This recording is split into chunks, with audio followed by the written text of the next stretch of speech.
Postpartum hemorrhage is the first cause of mortality in maternal health. We have many cases of severe malaria anemic form. To travel from this hospital to this nearest regional blood transfusion, it was taking hours. It was difficult to intervene immediately. If in the stock there is nothing, the patient would die. biba ngombwa ko amaraso yanshizemo arayanyohereza ababishinzwe. Every second you gain in saving life is critical. The fact that zipline was a solution for the government of Rwanda, we didn't hesitate. Zipline is divided into different teams. We have the flight ops who care about pre-flighting planes, packing, loading the packages, and make sure that plane can fly. And then we have health ops. You can include more of the people with the knowledge of the blood product. We make order to the zipline by using SMS or by using WhatsApp. When you get those orders, we specify hospital X need blood product. Those products have been wrapped, and then after that, the package is handed to flight ops. You scan the package, and that's when we put the vehicle on the launcher.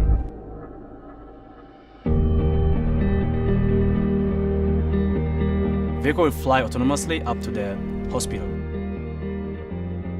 Zipline transport the blood to the patients to save the lives of population. Iyo nabona ayo maraso nari gushobora gupfa.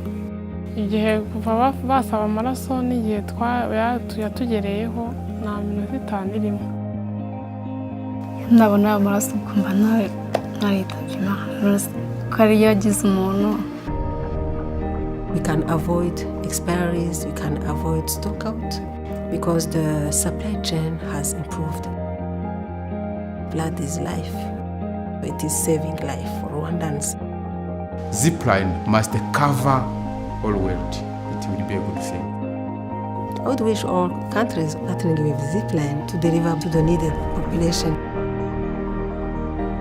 We have to make a great effort to make sure that we avoid every single death.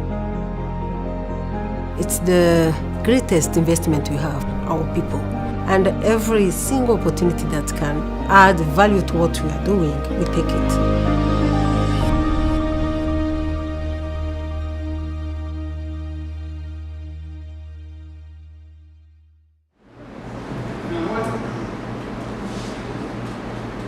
There, I want to show you that video because zipline, while it not be the drone technology that you envision, you can easily see that the use of drones to deliver life-saving substance and materials to outreach areas, even in Mexico, is quite possible and quite doable.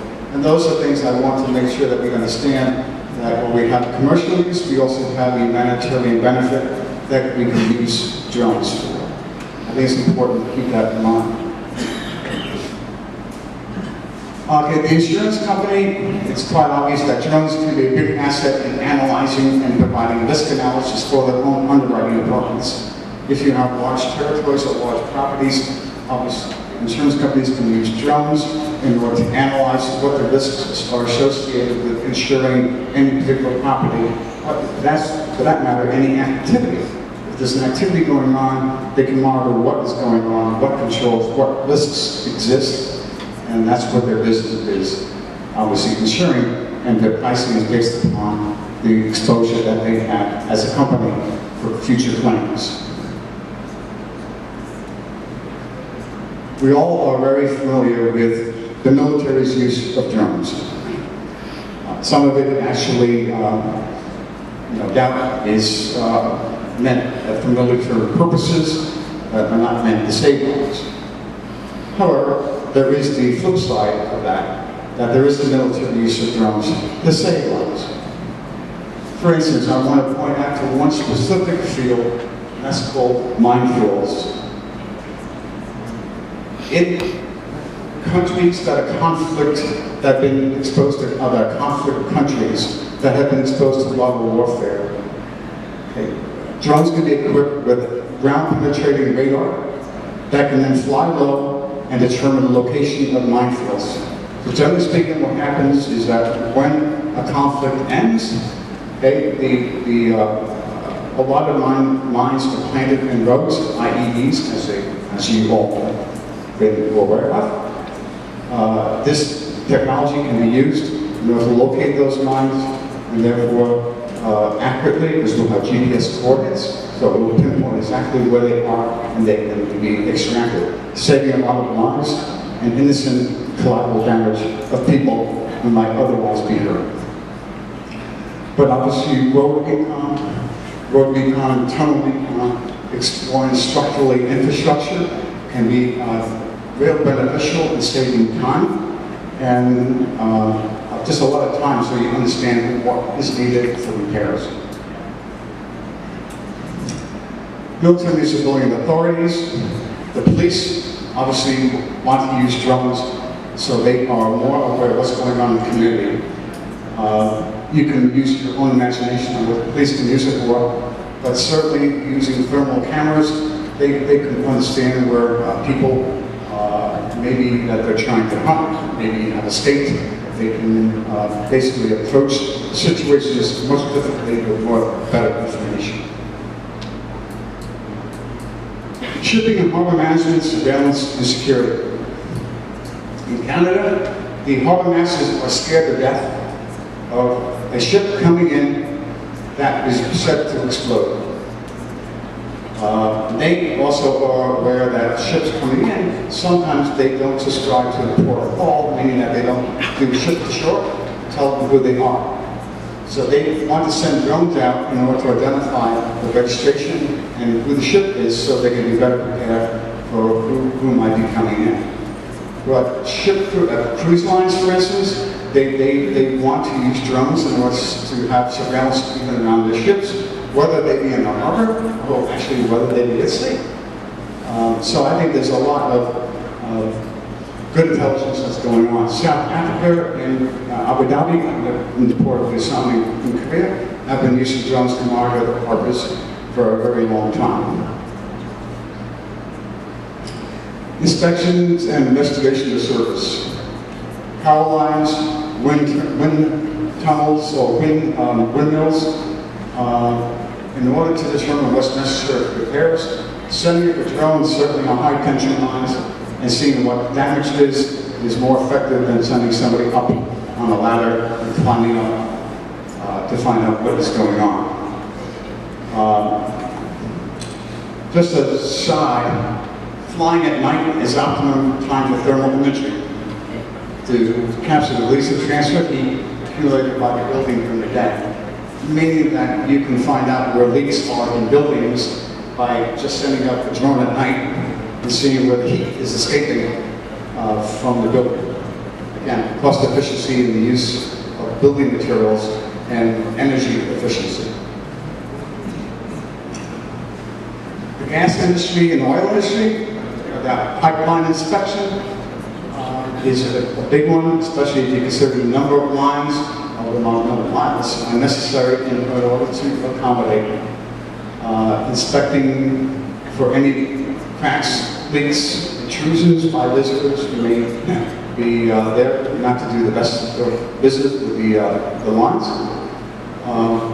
Again, saving money, saving time. Again, sending a drone to look at the damage. An assessment will allow people to equip themselves appropriately to repair these type of damages. Precision agriculture. Let me talk about a little bit of this before I show you an actual video. I think it's important to understand, and I had this discussion yesterday with the engineering students at the university. Farmers today have lots of challenges. Farmers today live from harvest to harvest. Okay? Farmers today are subjected to a lot of unknowns. The biggest probably being weather, other than the market conditions and the pricing for their harvest. Our job, I think, as the responsible citizens, is to help the farmer manage to be aware of what's going on with his harvest, so he can increase his yield on his fields and also provide the ability to plan for the future irrigation or other activities that are necessary. In order to do that, a farmer isn't necessarily familiar with technology. Okay? And we know that the farm family today is not the farm family of the past. You don't have generations of kids taking over their family farm. You have kids who are enamored with other activities and not farming, plus they recognize how hard and how risky it is to make a living being a farmer. I think that if we instill use of technology in managing the farm, it allows an opportunity for the resurgence of that energy, of that effort, of that, what I consider a core value of a farm and the family farm, and passing on to generations. What I wanted to do is show you some of the tools that are being used, but applying the results first, and then we'll get to tools.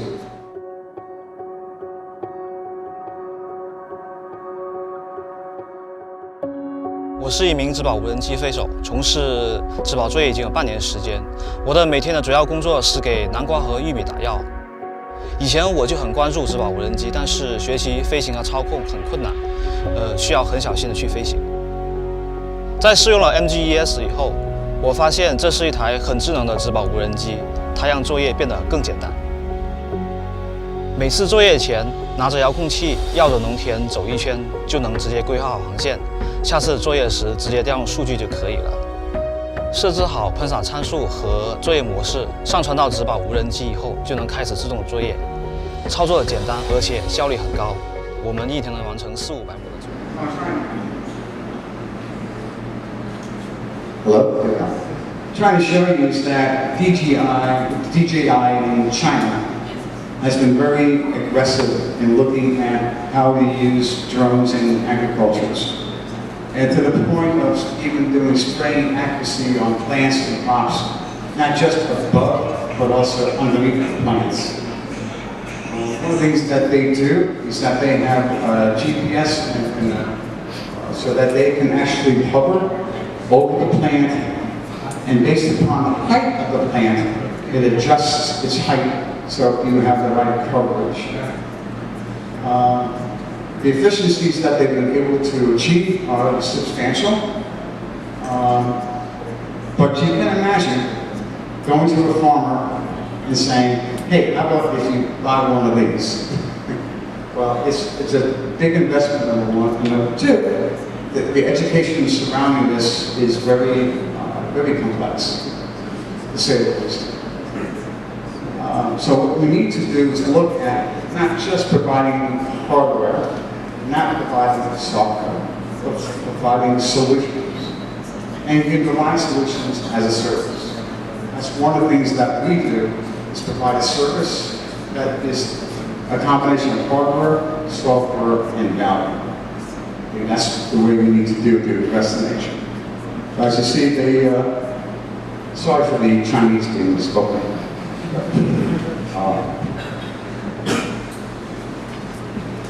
I'm going to let this play out and then we'll continue on. 无人机植保解决方案给我很大的信心。今年我要扩张无人机植保业务，为更多的农户服务。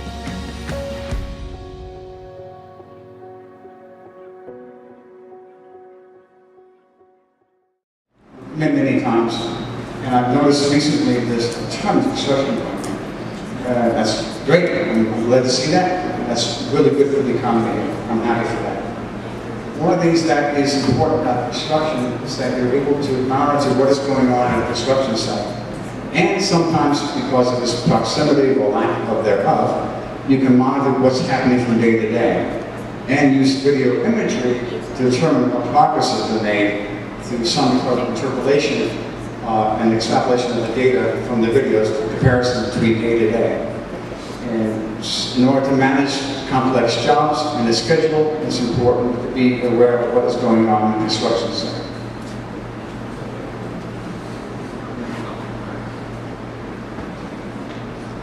before I get into tools of the trade and specifics, just some of the craziness that goes on in technology. These are imaging using Wi-Fi, and they're actually penetrating this concrete block with gamma rays. The end result is that the drones are able to interpolate what's on the other side of the brick wall. So it's interesting if you think about the evolution of technology. It's no doubt somewhere in the future, a police will be able to send up a drone. They can look specifically inside the building and find out who's there, even without using an infrared camera. So the common questions everybody asks: what aircraft should I invest in? Will we outsource the drone services, or should I? Will we need the regulatory environment or the regulatory regulations? How can I make my operation efficient? Will it scale to us for our growth? How will we maximize our investment? And do we already have a foundation elements of an aviation process? Or will we need to create one? There's training involved. There's a lot of awareness that needs to be done if you're going to have an in-house drone operation. So what are the operational goals? What is the true cost of investment? Can we afford it? What challenges do we have? What staff resources are available? And how much money and time will we have to invest in training? Those are all real-world, everyday questions. So let's talk about an operations management scenario of a drone. You're going to bring a drone in-house. In operations, these are some of the elements that you need to think about. First of all, I'm going to respond to complex and evolving regulations. Okay? Well, in Mexico, DGAT, okay, have released as of August new regulations. Okay, but it's not the fait accompli. It's not the end of regulation formation. It's just the beginning. We have the same thing in the U.S. We have the same thing in Canada, which we need to be aware of. We at RGI use a host of software programs in order to control our drones and flight and log flight planning. If you look here, we use Mission Planner and USGS, a variety of software, in order to accommodate our planning of flights and registering those flights and knowing what we're doing and where our aircraft is all the time. We use AP Planner, we use Q Now Control,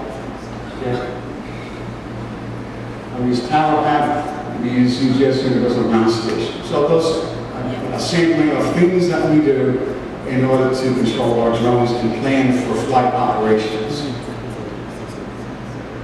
And again, by identifying the waypoints that we want to use in our flight planning, we can have automatic routing in order to ensure that we have our drones under control. Workflow operations planning. As a company that has the drone operations, there are certain disciplines and processes that you will go through like any other operations that you do within the company. You want to do the operations planning, something in the beginning of a plan. What are you trying to do? What was your goal? What are you trying to, what do you need to do in order to accomplish your objectives? Then is the flight preparation.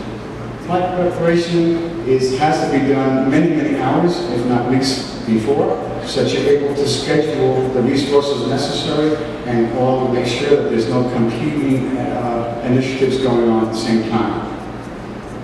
And then there's the on-site flight operations.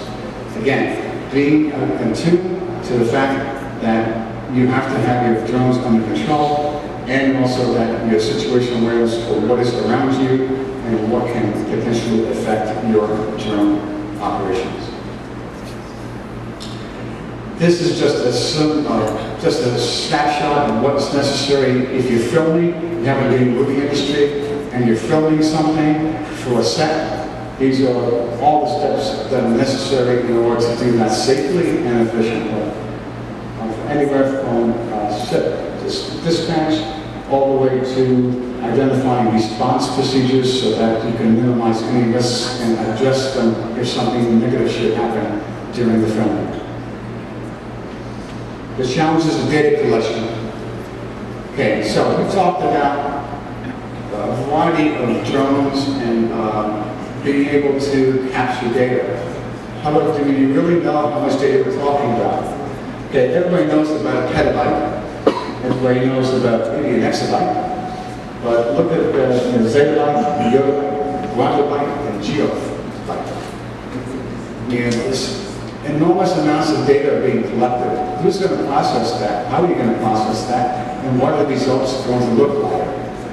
Again, there's a lot of data. It's sensitive. You need to protect it. You need to secure it. Because you need to make sure that the results that you get are actually based upon data that's real, as opposed to that which may be fabricated somewhere else. Geomatics. The variety of geospatial products around to help you to analyze images and identify where your vulnerabilities are and what your next steps are, and provide the value from that imaging software. We use a variety of cameras at RGI-Innovations and RGI. Some of them are mainly high-resolution pictures. And the next slide, there are infrared cameras that can be deployed, that can provide some of the needed detail both in surveying buildings and locations, as well as analyzing, for instance, agriculture. Data analytics. So you get the data, you need to analyze it. That's one of the things that we at RGI help you do. And we understand that it is a much complicated process and always evolving. That's why it's great that we're working with the universities in order to work with them on new modeling of techniques of imaging analysis. This is a growing field. It will continue to be a growing field, an important field. Okay, so we at RGI-Innovations use PhotoScan and we use Pix40, and they provide a variety of results based upon what the customer wants. So we have tools to trade in many different views, depending upon the camera, depending upon what is necessary. Now, I'm not going to stand here and tell you that I understand everything that's being displayed on the screen, view by view. I'll tell you, I don't know everything. and it's important to realize that we need expertise in reviewing this data to understand what exactly it's telling us. But as important, we have to know how the image is derived. Can I verify and test results repeatable after? How can I prove on the models that are represented? In other words, how do I know that what's being presented is actually real? And how can I prove that the recommendations are valid? So if you look at the reflectance map, for instance, it captures the plant's reflectance at specific bands, and that those bands of light tell a story. Well, I can't tell you specifically what the story they tell. That's called the science behind image processing, and knowing a little bit about agriculture to begin with. Just like infrared. Okay? Do we know what the infrared is showing us? Does it show us where we need irrigation? Does it show us what's happening with the plant's life cycle? So behind the image processing, there are formulas. And Lord knows there are a lot of formulas. I'm only displaying a few. But that's why we rely on engineering students and expertise to help us understand how this means for any industry, okay, what image processing means and how what the changes mean between images for a specific customer. So we'll play the video. I think it's important. I have to step over here for a second, so hang on.